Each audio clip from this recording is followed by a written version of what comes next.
கோவையில் 2 சிறுமிகளுக்கு பாலியல் தொல்லை கொடுத்ததாக மதபோதகர் ஜான் ஜெபராஜ் கைது செய்யப்பட்டிருந்த நிலையில் தற்போது அவருக்கு உடந்தையாக இருந்த மேலும் ஒருவரை போலீசார் கைது செய்துள்ளனர். தென்காசி மாவட்டம் சாம்பார் வடகரை பகுதியைச் சேர்ந்தவர் மதபோதகர் ஜான் ஜெபராஜ் 37. இவர் கோவை ஜிஎன் மில்சா பகுதியில் தற்போது வசித்து வருகிறார். மேலும் கோவையில் மதபோதகராகவும் கிறிஸ்தவ பாடல்களை பாடி பிரசங்கம் செய்து பிரபலமாகவும் இருந்து வந்தவர். இந்த நிலையில் கடந்த வருடம் மே மாதம் 21ஆம் தேதி கிறிஸ்துவ நிகழ்ச்சி ஒன்றில் பங்கேற்ற 2 சிறுமிகளை பாலியல் தொந்தரவு செய்ததாக ஜான் ஜெபராஜ் மீது அந்த சிறுமிகள் காந்திபுரம் மத்திய அனைத்து மகளிர் காவல் நிலையத்தில் புகார் கொடுத்தனர். ஜான் ஜெபராஜ் மீது போக்சோ வழக்கு பதிவு செய்த காவல்துறையினர் 3 தனிப்படைகள் அமைத்து தேடி வந்தனர். ஜான் ஜெபராஜ் முன்ஜாமீன் கேட்டு சென்னை உயர்நீதிமன்றத்தில் மனு தாக்கல் செய்தார். அவரை தீவிரமாக தேடி வந்த தனிப்படையினர் ஜான் ஜெபராஜை கேரள மாநிலம் மூணாறு பகுதியில் பதுங்கியிருந்த போது கடந்த 13ஆம் தேதி கைது செய்தனர். தற்போது இந்த வழக்கில் 2வதாக பெனட் ஹாரிஸ் 32 என்பவரை கோவை காந்திபுரம் மத்திய அனைத்து மகளிர் காவல்துறையினர் கைது செய்தனர். துடியலூர் பகுதியைச் சேர்ந்த பெனட் ஹாரிஸ் ஜான் ஜெபராஜின் உறவினர் என கூறப்படுகிறது. பல்வேறு இடங்களில் தேடப்பட்டு வந்த பெனட் ஹாரிஸ் தற்போது நீதிமன்றத்தில் ஆஜர்படுத்தப்பட்டு அவரை கோவை மத்திய சிறையில் அடைக்கப்பட்டார்.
நான் ஜேடி சாக்ரட்டிஸ் வழக்கறிஞரா தொழில் செஞ்சுட்டு வர்றேன்.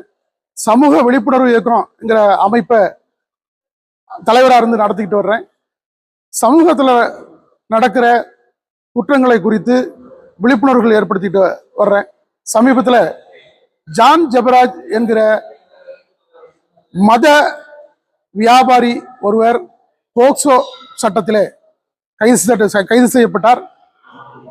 நேற்று இரவு அவருடைய உடன் குற்றவாளி ஒருவர் ஹாரிஸ் என்பவர், பெனட் ஹாரிஸ் என்பவர் கைது செய்யப்பட்டிருக்கிறார்.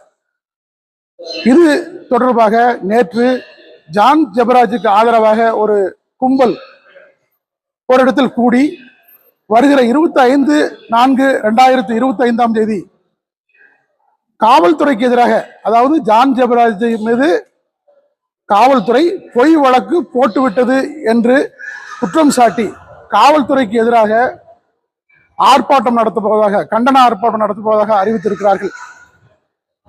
ஜான் ஜெபராஜுடைய ஆதரவாளர்கள் செய்கின்ற இந்த செயல்கள் கண்டனத்துக்குரியது.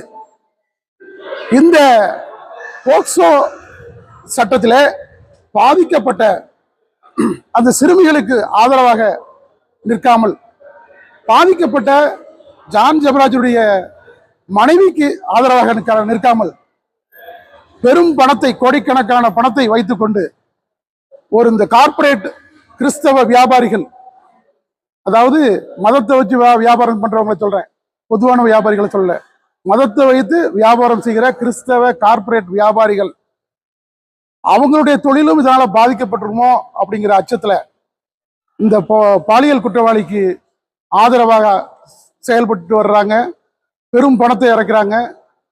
இதுல நடுநிலையோடு எழுதுகிற என்னை போன்றவரையும் இதுல நாங்க என்னமோ கட்ட பஞ்சாயத்து பண்றோம் அப்படின்னாலாம் பொய்யான குற்றச்சாட்டு சொல்றாங்க. காவல்துறை எல்லாத்தையும் பார்த்துக்கிட்டு இருக்குது. இந்த வழக்குல ஒரு துரும்பு கூட நான் என்னுடைய பங்கு கிடையாது. ஆனா இதுல நான் சம்மந்தப்பட்டு கட்ட பஞ்சாயத்து பேசினேன்னெல்லாம் பலரை வச்சு பேட்டி கொடுக்க வைக்கிறாங்க. இதெல்லாம் மிகுந்த கண்டனத்துக்குரியது. 25/4/2025 அவர்கள் நடத்த போவதாக இருக்கிற ஆர்ப்பாட்டத்திற்கு காவல்துறை அனுமதி கொடுக்க கூடாது என்பதை தெரிவித்துக் கொள்கிறோம்.